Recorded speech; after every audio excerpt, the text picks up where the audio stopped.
Nandito ka? Bakit hindi ka man lang nagsabi na uuwi ka na pala? Mas naman, oh. Kate! Kate! Tsaka para saan pa at nandito ka? Wala ka rin na bang kwenta? Ang mabuti pa, bumayas ka na lang dito! Ano ba? Bakit ba ganyan kayo sa akin?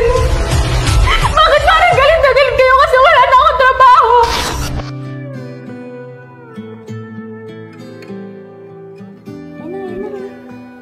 Naku, Kas! Maraming salamat sa padala mo para sa akin, ha?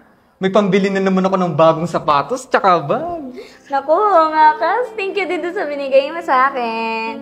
Naku, papakulay na naman ako ng buhok. Ay, with matching rebang. The best talaga ikaw. Nako, walang anuman. Si Lola ba? Natanggap niyo na rin ba yung kanya? Naku, Apo, oo. Salamat ha. Naku, siguradong magiging masaya na naman ang mga kalaro ko dito sa Badyong.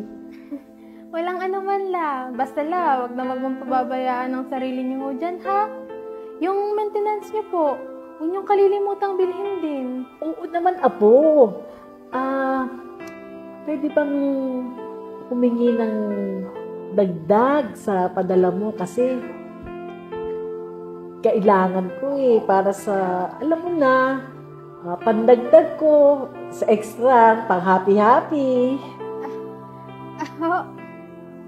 Sige po la. Gagawin ko po ng paraan. Magtatrabaho po muna ako. Tawag na lang po uli ako dyan sa inyo bukas hala. Bye! Okay, bye-bye!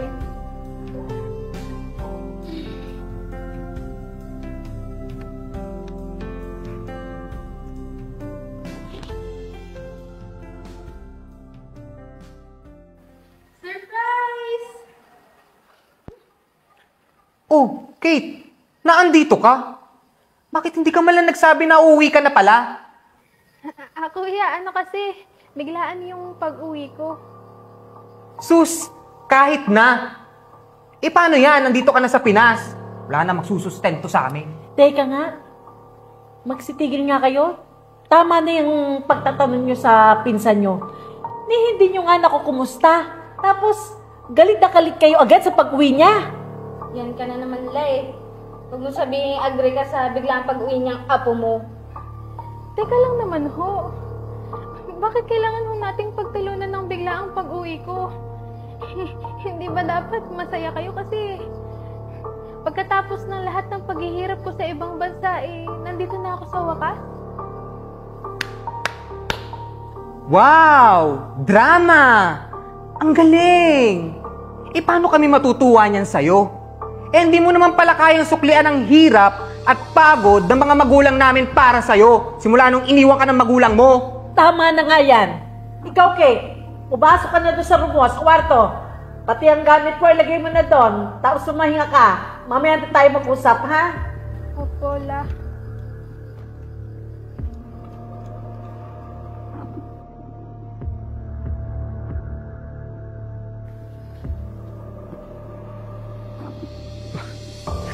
Ano ba naman to? Wala na namang pagkain? Diyos ko naman! At di man lang kayo nagsasaing dito?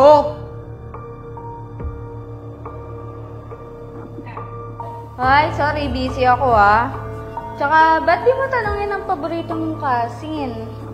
Total, magdamag naman siya nandun sa kwarto niya. Magdamag? Nyemas naman, oh! Kate!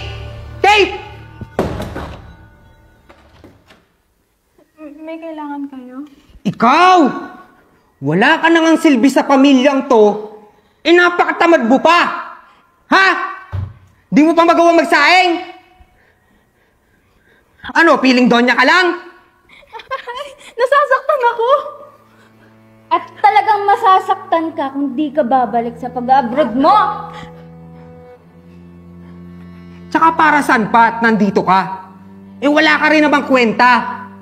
Ang mabuti pa, lumayas ka na lang dito! Ano ba? Bakit ba ganyan kayo sa akin? Bakit parang galit na galit kayo kasi wala na akong trabaho? Akala ko masusurpresa kayo sa pag-uwi ko. Naku, tigil-tigilan mo kami dyan sa mga kadramahan mo. Mabuti pa, lumayas ka na dito at wag ka nang babalik! Ano to? Kevin!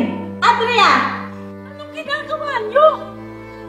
Wala kayong awa! Wala kayong konsyensya! Ella, bakit mas kinakampihan niyo siya kaysa sa aming mga noon mo pang nakakasama? Tama lang yan sa kanya. Wala lang naman talaga siyang kwenta talaga. Oo nga, wala nang pakinabang, nagbabatog-batugan pa. Ipipilit niyo pa yung mga kahibangan niyo? Bakit? Nung nasa abroad ba ang pinsan niyo? Diba? Lahat ng hingin niyo binibigay niya? Ngayong umuwi siya.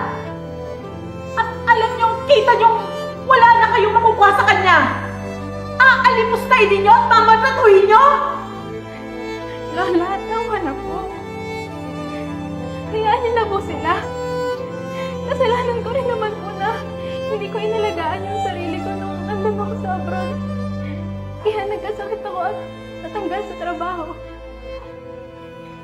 Ako? Bakit hindi mo lang sinabi yan? Lola, pasensya ka na. Ayoko lang inagdag yung problema ko sa inyo. Lalo pa kayo nung wala na akong trabaho. Teka, Tip, sorry kasi hindi naman namin kasi alam. Hindi niyo naman kasi talaga malalaman kasi hindi niyo naman ako kinumusta. Na tuwing tatawag kayo, hingi lang kayo ng hingi. Tapos ngayong pag-uwi ko, wala na agad akong kwenta. Ako, Sorry. Hindi namin sinasadya. Oo nga, pasensya ka na. Sorry din kung naging makasarili kami, tsaka di ka na namin inisip. Pasensya ka na, Kas.